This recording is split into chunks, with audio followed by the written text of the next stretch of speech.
एक बार की बात है, गौतम बुद्ध अपने शिष्यों के साथ एक गांव से दूर किसी बड़े नगर की तरफ जा रहे थे। गर्मी के दिन थे और रास्ता भी बहुत लंबा था। गौतम बुद्ध अपने शिष्यों सहित बहुत देर से चल रहे थे, जिसकी वजह से उन्हें बहुत प्यास लग रही थी। वहाँ से कुछ ही दूरी पर बरगद के वृक्ष के नीचे एक घनी छांव थी। सभी लोग उस वृक्ष के पास पहुँच जाते हैं।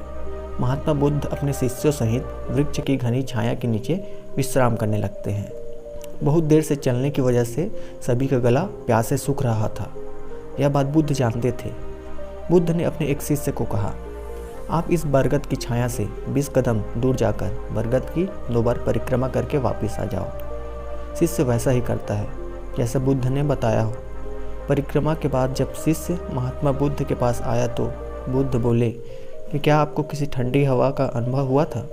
शिष्य बोला, हाँ महात्मा बुद्ध, उस उत्तर दिशा की तरफ मुझे कुछ ठंडी हवा का अनुभव हुआ था। शिष्य की यह बात सुनकर महात्मा बुद्ध शिष्य से तुरंत बोले कि उस दिशा में चले जाओ, जरूर वहाँ से कुछ दूर एक तालाब मिलेगा।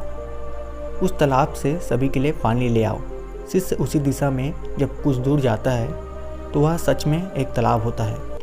तालाब देखकर शिष्य बहुत प्रसन्न हो जाता है और तालाब के निकट जैसे ही तालाब से पानी भरने ही वाला होता है, तभी शिष्य की नज़र वहाँ दूर तालाब में कपड़े धो रही कुछ स्त्रियों पर पड़ जाती है। यह देखकर शिष्य मन में सोचने लगता है कि यह पानी तो गंदा हो गया है। लेकिन जब शिष्य ध्यान से तालाब के पानी को देखता है कि अभी भी तालाब के कुछ पानी साफ है, उतने में ही 2 बैल आकर तालाब के पानी को गंदा कर देते हैं। बैलगाड़ी की पहिए तालाब की मिट्टी को ऊपर इतनी ज़ोर से निकालते हैं कि तालाब के नीचे बैठी बहुत सारी मिट्टियाँ तालाब के ऊपर आ जाती है, जिस वजह से तालाब का बचा हुआ पानी भी गंदा हो जाता है। यह देखकर शिष्य बिना पानी पिए क्रोध से महात्मा बुद्ध के पास वापस चला जाता है। शिष्य बड़े ही निराश भाव से महात्मा बुद्ध को सब बता देता है।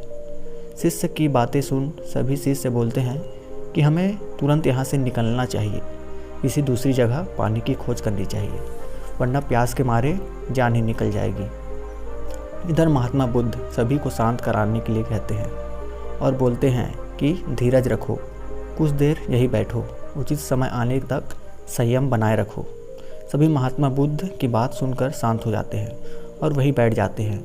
कुछ समय बीत जाने के बाद महात्मा बुद्ध फिर से अपने शिष्य को उसी तालाब से पानी डालने के लिए कहते हैं। शिष्य बिना कोई सवाल किए उसी तालाब से पानी लेने के लिए फिर चला जाता है। तालाब की हालत देखकर शिष्य को यकीन नहीं होता। तालाब का पानी पूरी तरीके से साफ़ होता है। यह देखकर शिष्य बहुत खुश हो जाता है और पानी भरकर महात्मा बुद्ध के पास जाता है। सभी पानी पीकर अपनी प्यास बुझाते हैं, लेकिन अभी भी सबके मन में यह सवाल था कि आखिर यह चमत्कार हुआ कैसे? तालाब का पानी तो गंदा था। उन्हें लग रहा था कि बुद्ध की शक्ति की कृपा है। इनमें से एक शिष्य ने यह सवाल महात्मा बुद्ध से ही पूछ लिया कि यह चमत्कार आपने कैसे किया? शिष्य का जवाब देते हुए महात्मा बुद्ध बोले, यह कोई चमत्कार नहीं, यह आपके सब्र का फल है। यह फल है आपके सब्र बनाए रखते हुए उचित समय का इंतजार का। जितनी देर हम सब लोग सब्र कर रहे थे, उतनी देर तक तालाब का पानी ऊपर तैर रहे सभी गंदे तत्व और मिट्टी तालाब के नीचे बैठ रहे थे। फिर कुछ देर बाद शिष्य जब वह तालाब के पास पहुंचा, तब तक दूषित कण नीचे बैठ चुके थे, जिस वजह से तालाब का पानी पहले की तरह साफ हो चुका था। तब तालाब साफ दिखाई दे रहा था। यदि उस समय आप लोगों ने सब्र ना किया होता, ना धैर्य रखा होता, तो आप इतनी गर्मी में पानी की खोज में प्यास से रहकर ही अपना मृत्यु के लिए प्राप्त हो गए होते, क्योंकि यहाँ से अगला कोई तालाब है या नहीं, और यदि होगा भी तो क्या उसका पानी साफ होगा? नहीं ना। इस सब कारणों से आप कभी अपने प्यास नहीं बुझा पाते और प्यास से मर जाते। फिर इतना बोलने के बाद महात्मा बुद्ध शिष्यों को एक सीख देते हुए कहते हैं, जैसी स्थिति हम लोगों के समक्ष आई है, वैसी ही स्थिति और मुश्किल दौर जिंदगी के हर मोड़ पर आएंगे। तब उसी समय आपको ऐसे ही संयम बनाए रखना होगा और अपने विवेक से काम लेते हुए ही आपको एक उचित फैसले के साथ सही नतीजे पर पहुंचना होगा।